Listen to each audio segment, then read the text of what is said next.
தேர்தல் களம் கண்ட தளபதி 234 வேட்பாளர்களுடன் விஜய் அதிரடி ஆலோசனை. கோட்டையை நோக்கி அடுத்த அடி. தமிழக அரசியலில் பெரும் எதிர்பார்ப்பை ஏற்படுத்திய சட்டமன்ற தேர்தல் முடிந்துள்ள நிலையில் தமிழக வெற்றிக் கழக தலைவர் விஜய் தனது அடுத்த கட்ட நடவடிக்கையில் இறங்கியுள்ளார். குறிப்பாக தேர்தலில் போட்டியிட 234 தொகுதி வேட்பாளர்களையும் வரும் 30ஆம் தேதி நேரில் சந்தித்து ஆலோசனை நடத்த திட்டமிட்டுள்ளார். நடந்து முடிந்த சட்டமன்ற தேர்தலில் 234 தொகுதிகளும் தாவேகா வேட்பாளர் களம் கண்டனர்.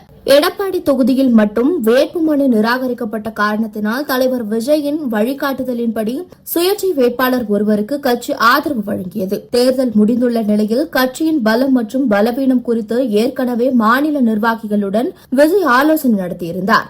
மண்டல வாரியாக கட்சிக்கு கிடைத்திருக்கும் வாக்குகள் மற்றும் மக்களின் ஆதரவு எப்படி இருக்கிறது என்று குறித்து விரிவான ரிப்போர்ட் இந்த கூட்டத்தில் விவாதிக்கப்பட உள்ளது. தேர்தல் களத்தில் வேட்பாளர்கள் சந்தித்த சவால்கள், நிர்வாகிகளின் ஒத்துழைப்பு மற்றும் கள நிலவரம் குறித்து வேட்பாளர்களிடமே நேரடியாக கேட்டறிய விஜய் முடிவு செய்துள்ளார். இந்த முக்கிய ஆலோசனை கூட்டம் வரும் 30ஆம் தேதி சென்னையை அடுத்த பனையூரில் உள்ள கட்சி தலைமையகத்தில் நடைபெற அதிக வாய்ப்புள்ளதாக தகவல்கள் தெரிவிக்கின்றன.